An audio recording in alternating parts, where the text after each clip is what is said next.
नमस्कार दोस्तों, एक बार फिर से स्वागत है आपके ये अपने YouTube चैनल पर। इस वीडियो में जो बात करने वाला वर्धमान महावीर ओपन यूनिवर्सिटी जो अभी जनवरी 2022 सेशन के जो एग्ज़ाम चल रहे हैं और डिफ़ॉल्टर के जो एग्ज़ाम चल रहे हैं, जिसमें जो आपका पेपर एक जो QCA का पेपर है, कंप्यूटर एलिमेंट्री ऑफ कंप्यूटर, जो कंप्यूटर का सामान्य ज्ञान जो पेपर है उसका आपका अनिवार्य सब्जेक्ट है और जिसमें 70 क्वेश्चन आए थे। ऑब्जेक्टिव टाइप में पेपर था, 2 घंटे का टाइमिंग था, कोई भी नेगेटिव मार्किंग इसमें नहीं थी।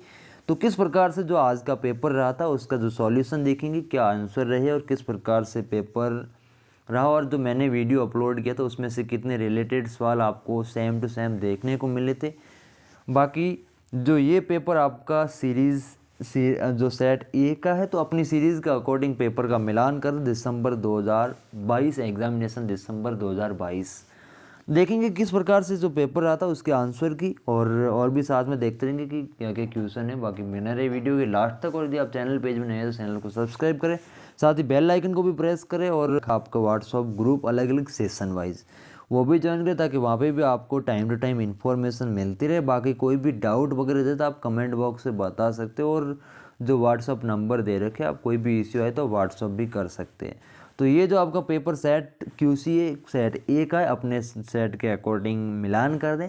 बाकी क्वेश्चन रिलेटेड कैसे जो क्वेश्चन रहे थे वो देख ले। तो इसमें जो पहला क्वेश्चन है कि SMTP का पूरा नाम क्या है। Option A swift mail transmission program, option B है simple mail transfer protocol, option C simple mail transfer protocol, और option D swift mail transfer protocol. इसमें जो करेक्ट आंसर आपका हो जाएगा ऑप्शन, जो क्वेश्चन ए में आपका क्वेश्चन ए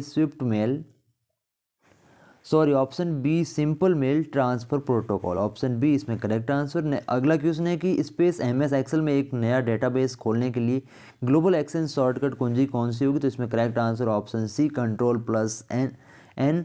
आमतौर पर वेब एड्रेस स्थित होता है, इसमें आपको option A hyperlink, option B browser, option C URL, और ऑप्शन डी ये सभी। करेक्ट आंसर हो जाएगा इसमें ये सभी। अगला क्वेश्चन है कि निम्न में दस्तावेज की जो पृष्ठभूमि, जो दस्तावेज का बैकग्राउंड, तो आमतौर पर आपने देखा होगा जो हमेशा सफ़ेद ही होता है। अगला सवाल है कि वर्ड रैप फीचर क्या है। एक आवश्यक हो तो टेक्स्ट को स्वचालित रूप से अगली पंक्ति में ले जाता है, दस्तावेज के निचले भाग में दिखाई देता है, आपके टेक्स्ट पर टाइप करने की अनुमति देता है। ये छोटी क्षैतिज रेखा है जो दस्तावेज के अंत का संकेत देती है। इसमें करेक्ट आंसर हो जाएगा आपका ऑप्शन ए, जब आवश्यक हो तो टेक्स्ट को स्वचालित रूप से अगली पंक्ति में ले जाता है। अगला सवाल है कि एक सॉफ्टवेयर में ज्ञात बग की मरम्मत जो आमतौर पर इंटरनेट पर बिना किसी शुल्क के उपलब्ध हैं, तो उसे क्या कहते हैं। तो ऑप्शन इसमें बी जो करेक्ट हो जाएगा पैच। अगला सवाल है कि JPEG का पूरा नाम जो फुल फॉर्म बतानी है, तो इसमें आपका करेक्ट आंसर हो जाएगा joint photography expert group.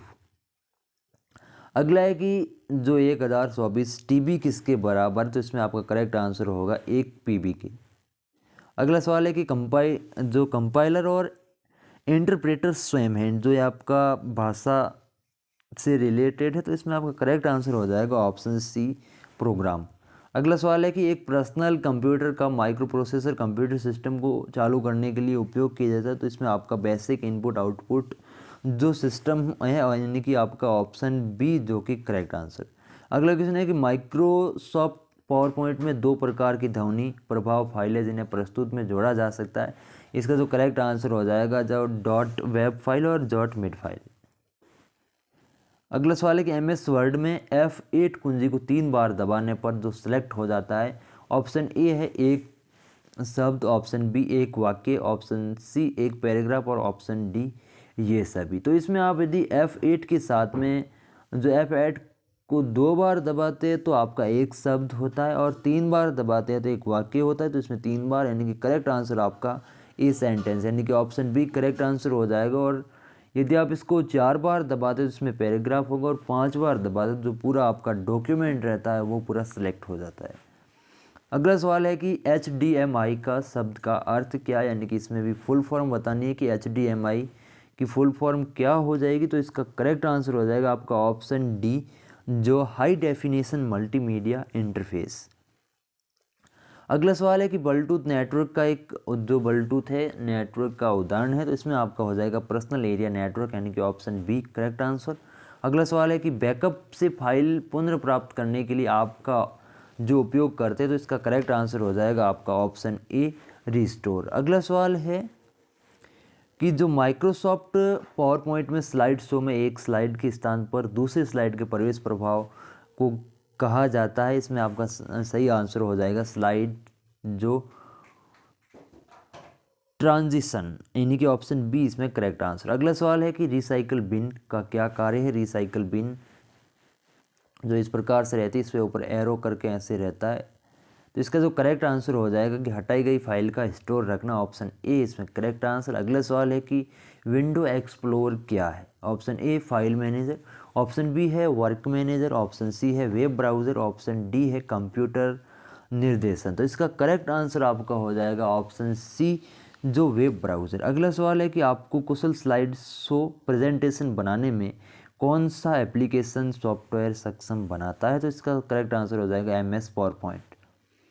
MS जो एक्सेल में Ctrl+D शॉर्टकट कुंजी का उपयोग किया जाता है, और जो ऑप्शन नंबर आपका डी है, जो इसमें लाइन के जो लाइन को कॉपी करने के लिए किया जाता है, तो इनकी करेक्ट आंसर इसमें होगा सिलेक्शन में नीचे भरना, ऑप्शन डी इसमें जो फिल डाउन का रहता है, ऑप्शन डी फिल डाउन, यानी कि अगला सवाल है कि एक कंप्यूटर प्रोग्राम जो एक समय में एक प्रोग्राम के निर्देशों को मशीन भाषा में अनुवाद करता है उसे कहलाता है, ऑप्शन बी है जो इंटरप्रेटर।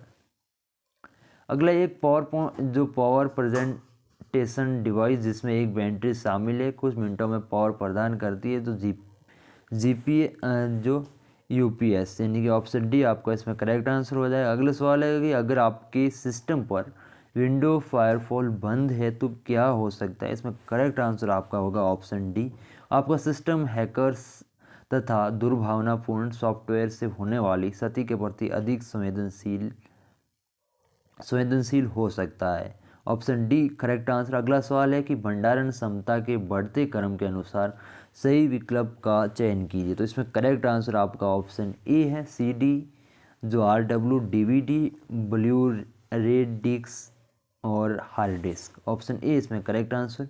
अगला सवाल है कि आपका जो आप MS वर्ड में पोर्ट्रेट और लैंडस्केप लेआउट के बीच फर्स्ट स्विच करते हैं जो ओरिएंटेशन शॉर्टकट, यानी कि करेक्ट आंसर आपका ऑप्शन ए। अगला सवाल है कि निम्न में से कौन जो पॉइंटिंग डिवाइस का सही उदाहरण है, जो इसमें ट्रैक बॉल हो जाएगा, टच पैड भी है और माउस भी है, यानी कि ऑप्शन ए इसमें करेक्ट आंसर। अगला सवाल है कि IP एड्रेस कौन सा मान्य उदाहरण है, इसमें करेक्ट आंसर होगा आपका ऑप्शन नंबर बी जो आपने देखा होगा 32 बिट का रहता है जिसमें 4 कॉलम रहते हैं और एक 256 से बड़ा नहीं हो सकता, तो इसका जो करेक्ट आंसर आपका ऑप्शन बी करेक्ट रहेगा। अगला सवाल है कि ईमेल पते में यूज़र नेम और IP जो ISP के प्रतीक से विभाजित करता है, जिसमें आपने देखा होगा कि वो बीच में @ ऐसे लगाया जाता है, यानी करेक्ट आंसर हो जाएगा ऑप्शन बी। अगला सवाल है एक कंप्यूटर स्पेस प्रोग्राम निर्देशों का एक सेट है जो खुद को एक फाइल से जोड़ सकता है, खुद को पुनः पेश कर सकता है और अन्य फाइलों में फैल सकता है, जिसका करेक्ट आंसर हो जाएगा वायरस। अगला है कि इनमें से कौन सा आपके कंप्यूटर सिस्टम के लिए दुर्भावनापूर्ण है, इसमें भी virus, option D correct answer. अगला है कि MS एक्सेल में किस चार्ट में डेटा बिंदु लाइनों से जुड़े होते हैं जिसमें ये देखना आसान हो जाता है कि मूल्य समय के साथ बढ़ रहे हैं या घट रहे हैं, तो इसमें करेक्ट आंसर होगा आपका ऑप्शन बी लाइन चार्ट। फिर अगला सवाल है कि जो C बेसिक, कोबोल और जावा जो लैंग्वेज की भाषा है कौन सी लैंग्वेज है, तो इसमें करेक्ट आंसर होगा आपका ऑप्शन जो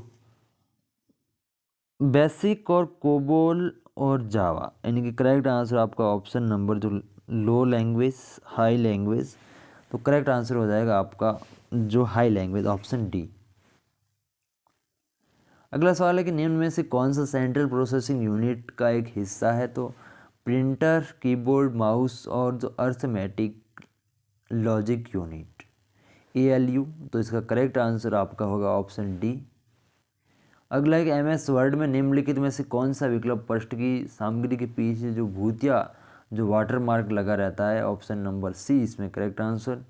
अगला, कागज़ को एक संपादन योग्य दस्तावेज में बदलने के लिए एक स्कैनर को, जो इसमें तकनीक लगी रहती है स्कैनिंग की, जो स्कैनिंग तकनीक के द्वारा जो स्कैन किया जाता है। अगला सवाल है कि निम्नलिखित में से कौन सा गेट के कार्यात्मक रूप से गेट का पूर्ण सेट है। तो इसका करेक्ट आंसर होगा आपका ऑप्शन जो डी है, 1 और 2 दोनों। सबसे छोटा पूर्णांक जिसे 2 के पूरक रूप में 8 बिट संख्या द्वारा दर्शाया जाता है, इसका करेक्ट आंसर होगा आपका ऑप्शन बी, 128 -128। फिर अगला सवाल है कि जो वर्ड, एक्सेल और एक्सेस और पावर पॉइंट एक प्रोग्राम किस प्रकार के प्रोग्राम है। तो ये माइक्रोसॉफ्ट ऑफिस, MS ऑफिस के आपने देखे होंगे, ऑप्शन डी करेक्ट आंसर। फिर इनमें से कौन सा जो ग्राफिकल पैकेज है, तो इसमें जो कॉरल ड्रॉ भी है, MS एक्सेल भी है, MS वर्ड भी है, तो ये सभी, ऑप्शन डी करेक्ट आंसर। अगला सवाल है कि कथन बारकोड रीडर एक आउटपुट डिवाइस है, तो गलत है। प्रिंटर एक इनपुट डिवाइस, प्रिंटर भी आउटपुट है, तो इसमें ये भी गलत हो जाएगा। तो आने का ऑप्शन आपका जो कथन 1 और 2 दोनों गलत है, ऑप्शन सी करेक्ट आंसर। अगला है कि जब कोई छात्र Dell.com से कंप्यूटर खरीदता है तो किस प्रकार के ई-कॉमर्स का उपयोग किया जाता है। तो इसमें करेक्ट आंसर होगा आपका ऑप्शन बी, B2C। अगला है कि एक वाक्य के बीच में एक शब्द डालने के लिए जो कर्सर को वाक्य के वांछित स्थान पर ले जाए और नया शब्द टाइप करे, करेक्ट है। कर्सर को दाएं ले जाए और इंटर दबाने के बाद में आप अगर जिस भी लाइन में थे, फर्स्ट लाइन में, तो दूसरी लाइन में आ जाते हैं। लेकिन ये कि आपके वाक्य के बीच में जो स्पेस के लिए या फिर वहाँ पर कोई शब्द डालने के लिए क्या करेंगे, तो ऑप्शन ए, कर्सर को वाक्य के वांछित स्थान पर ले जाएं और नया शब्द टाइप करें। अगला सवाल है कि किसी विशिष्ट कार्य को करने के लिए कौन सी कुंजी हमेशा दूसरी कुंजी के साथ संयोजन का उपयोग किया जाता है। तो इसमें आपका ऑप्शन डी, कंट्रोल। अगला है कि अधिकांश उत्पादों पर प्रदर्शित मुद्रित लाइनों को, पैटर्न को जो बारकोड कहा जाता है। अगला सवाल है कि मॉडेम क्या है, तो मॉड्यूलेटर और डीमॉड्यूलेटर, ऑप्शन सी इसमें करेक्ट आंसर। अगला सवाल है कि CPU, मेमोरी और पेरिफेरल्स के बीच संचार लाइन को कहा जाता है। तो इसमें करेक्ट आंसर होगा आपका ऑप्शन डी, ये सभी, लाइन, मीडिया, बस। अगला है कि बाइनरी सिस्टम का आधार जो 2 रहता है, ऑप्शन ए इसमें करेक्ट आंसर।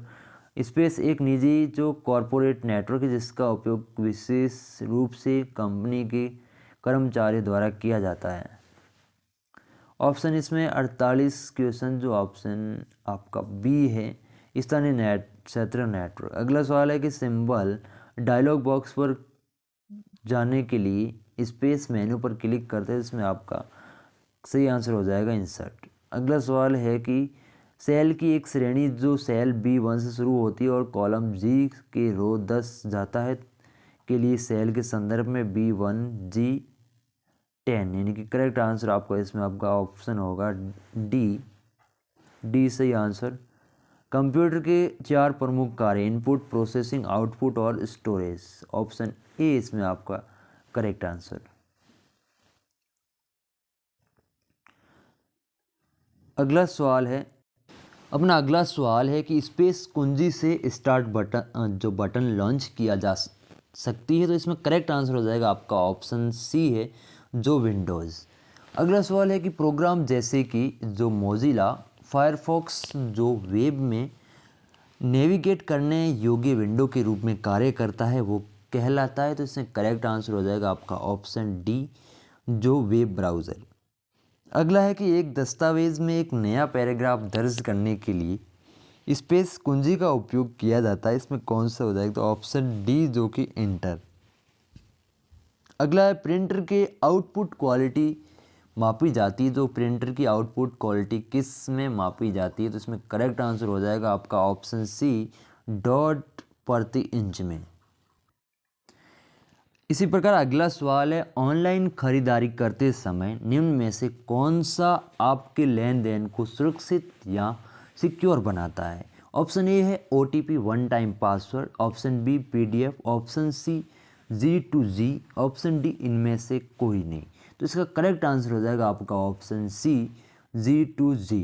अगला सवाल है आपका, MS वर्ड में अंतिम गतिविधि को फिर से करने के लिए जो शॉर्टकट कुंजी क्या है। तो इसका करेक्ट आंसर हो जाएगा आपका option D, Ctrl+Y, option D will be the correct answer.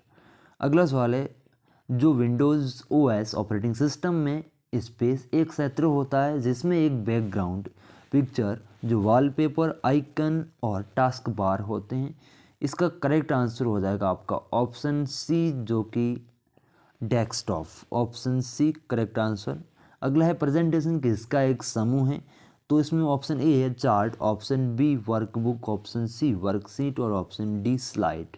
तो करेक्ट आंसर हो जाएगा स्लाइड। ये भी रिपीटेड सवाल है, काफ़ी सवाल जो रिपीटेड रहे और रिलेटेड भी हैं। तो इस अगला सवाल है कि स्पेस नियमों का एक समूह है जिसका उपयोग कंप्यूटर एक दूसरे से बात करने के लिए करते हैं। ऑप्शन ए है डॉस कमांड, प्रोटोकॉल, एंटीना और HTML। करेक्ट आंसर इसमें हो जाएगा आपका ऑप्शन बी प्रोटोकॉल। अगला सवाल है कि निम्नलिखित में से किस टोपोलॉजी में एक केंद्रीय नियंत्रक या हब होता है। इसका जो करेक्ट आंसर हो जाएगा आपका ऑप्शन डी स्टार। अगला सवाल है कि 1S, ये भी मैंने बताया था कि जहाँ पे 1 दिख रहा है वहाँ पे आपको 0 कर देना, तो 0 0 1 1 0 1 0 0। ऐसा किस में है, तो 1 शुरुआत में 0 0, ये तो वैसे भी नहीं होंगे। 0 1 1 0 1, ऑप्शन सी आपका करेक्ट आंसर। अगला सवाल है कि एक स्थानीय टेलीफोन नेटवर्क के तारों पर डिजिटल डेटा संचारित करके इंटरनेट एक्सेस प्रदान किया जाता है। इसका जो करेक्ट आंसर हो जाएगा आपका option C digital single line द्वारा। अगला है कि निम्नलिखित में से कौन सा कथन फाइल और नाम के संबंध में गलत है, तो इसका करेक्ट आंसर हो जाएगा आपका ऑप्शन ए फाइल एक ही नाम या एक से एक ही एक्सटेंशन साझा कर सकती है लेकिन दोनों नहीं। तो ऑप्शन ए इसमें करेक्ट आंसर हो जाएगा। अगला सवाल है कि एक ईमेल अटैचमेंट किसे कहते हैं। तो हमने देखा होगा फाइल आप डालते हैं तो उसमें ऐसे यूँ अटैच करते हैं। ऑप्शन डी कि कोई भी दस्तावेज़ किसी संकलन किया जा सकता है और ईमेल के साथ भेजा जा सकता है। तो ऑप्शन डी इसमें करेक्ट आंसर। अगला सवाल है कि ENIAC का क्या अर्थ है, जो इसमें फुल फॉर्म बतानी, तो इसमें करेक्ट आंसर होगा आपका option D electronic numerical integrator और computer. Option D correct answer. अगला सवाल है कि निम्नलिखित में से किसे यूनिवर्सल गेट के रूप में जाना जाता है, तो इसमें करेक्ट आंसर हो जाएगा option A NAND and NOR gate. अगला सवाल है कि किस प्रकार की वेब तकनीकी एक ऑनलाइन समुदाय बनाती है जहां लोग बयान दे सकते हैं और अन्य लोग उन बयानों को पढ़ सकते हैं और प्रतिक्रिया दे सकते हैं। इसका करेक्ट आंसर हो जाएगा आपका ऑप्शन सी ब्लॉग। अगला सवाल है कि स्प्रेडशीट में डेटा कैसे व्यवस्थित किया जाता है। ऑप्शन ए रेखाएं और स्थान, ऑप्शन बी है परतें और तरल, ऑप्शन सी है रो और कॉलम। करेक्ट आंसर हो जाएगा आपका option C row and column. अगला सवाल तालिका जो दिए गए तार्किक संचालन के परिणाम दिखाती है उसे क्या कहते हैं, तो इसका करेक्ट आंसर होगा आपका ऑप्शन ए ट्रूथ टेबल। इस प्रकार से ये आपका जो QCA का पेपर रहा था सेट ए, अपने सेट के अनुसार मिलान कर दे और कमेंट बॉक्स में ज़रूर बताएं कि आपके कितने कितने नंबर जो आ रहे हैं और जो पिछले वीडियो कितने हेल्पफुल रहे हैं, वो भी अपना फीडबैक ज़रूर दें। बाकी मिलते हैं फिर नेक्स्ट वीडियो में, तब तक के लिए जय हिंद जय भारत।